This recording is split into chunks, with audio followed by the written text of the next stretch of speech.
Frères et sœurs bien-aimés, en cette nuit de Noël, où nous contemplons le mystère de l'incarnation, notre première parole est une parole de louange, une parole d'action de grâce et d'adoration. Car ce n'est pas un mystère vers lequel nous devons marcher seulement avec notre intelligence et notre raisonnement tout humain. Pour marcher à pas sûr vers ce grand mystère, nous devons être éclairés par la lumière de la foi. La foi est le remède qui peut nous porter à la dimension de ce grand mystère. Comment se fait-il que Dieu, pur esprit, qui est invisible et intouchable, puisse épouser la nature humaine sans perdre pour autant sa divinité? C'est-à-dire, en devenant homme parmi les hommes, sa nature divine n'est pas altérée. Comment se fait-il que Dieu, qui est le Tout-Puissant, Maître de l'univers, puisse se dépouiller de sa toute-puissance, naissant parmi les animaux et loin de la ville? L'esprit humain, imbibé du matérialisme et du paganisme, sans une grâce particulière, ne saura appréhender cette réalité humano-divine pour ce qu'elle est. Dans la nativité, deux natures sont unies en une seule personne: Jésus, le Fils de Marie et Joseph. Jésus incarne la fusion possible des deux natures. Chez l'humain déconfiguré, les deux natures sont opposées.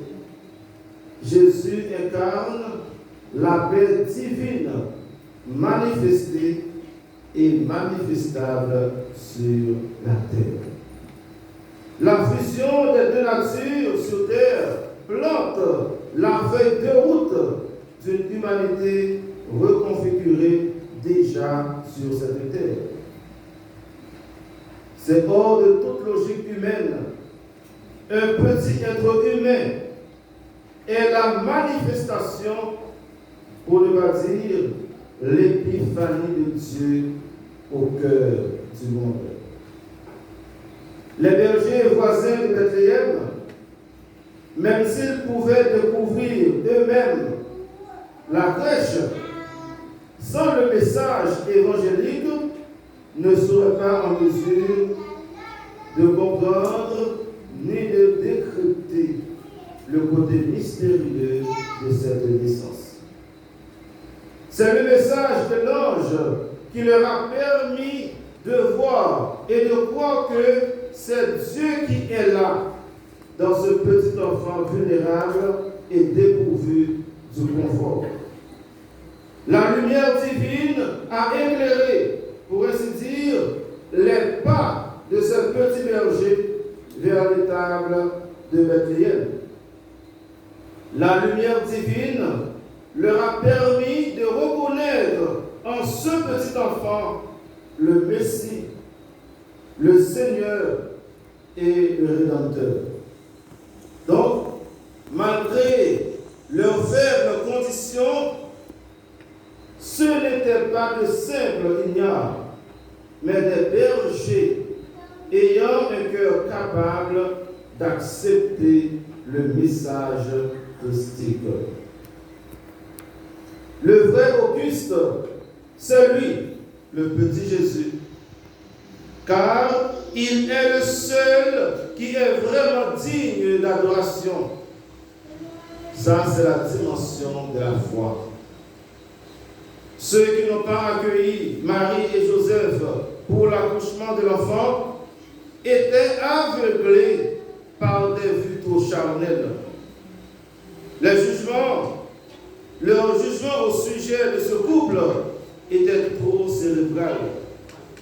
Ils n'avaient pas pu imaginer que Dieu puisse passer par ce chemin d'humilité et de sagesse pour venir s'installer dans le monde. C'est pourquoi nous considérons la fête de la Nativité à la fois comme la réinstallation physico-spirituelle de Dieu dans notre humanité, dans nos vies et dans nos cœurs. Accueil ou pas, Jésus est né et s'installe. En Jésus, l'Emmanuel, Dieu dresse sa tente, non pas sur une haute montagne, mais parmi nous. Ce qui veut dire au cœur de nos vies personnelles. Alors, nous chrétiens, nous qui célébrons cette nativité ce soir, avec quel sentiment, avec quelle logique sommes-nous là? Est-ce que c'est dans le cadre d'une routine religieuse, ou bien est-ce que nous sommes mus par la foi? La fête de la Nativité du Seigneur ne s'inscrit pas uniquement dans le cadre d'un simple faire mémoire de l'événement du passé. Fêter la Nativité du Sauveur, c'est accueillir aujourd'hui et à l'instant même le mystère du salut dans notre vie. Spirituellement, cette fête transcende le temps et l'histoire. Ce qui nous permet de dire que la nativité n'est pas emprisonnée ni dans un passé, ni dans un présent, ni dans un avenir. Elle englobe toute l'histoire de l'humanité. Parler de l'incarnation, c'est parler directement du mystère du salut. Comme disait Pape Saint Léon le Grand, je cite, ce qu'apportait l'incarnation du Verbe regardait le passé, le présent comme l'avenir.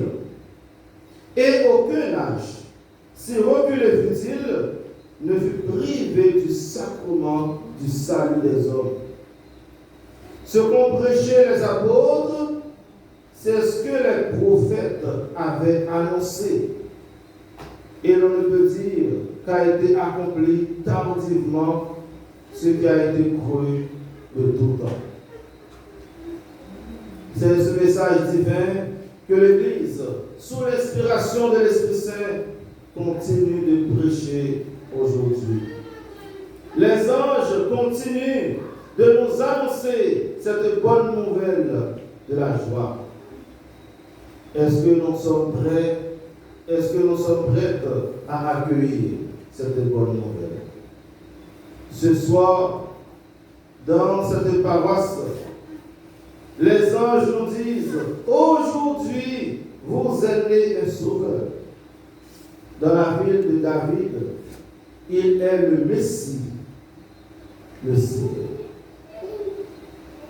Aucun chrétien ne doit rester indifférent par rapport à cette annonce évangélique. Aucun chrétien ne doit considérer cette annonce comme une annonce démodée.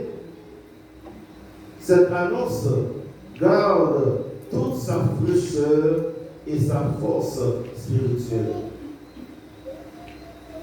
Dans le sillage d'un petit berger représentant le petit peuple, nous devons accueillir cette nouvelle pour nous, pour nos familles et pour nos communautés. Frères et sœurs bien-aimés, Beaucoup d'entre nous se disent chrétiens et croyants, mais en voyant notre manière d'agir et de penser, on se demande, est-ce que le Seigneur est déjà installé dans nos vies? Dans notre chair humaine, appelée à diviniser, est-ce que le Christ est né?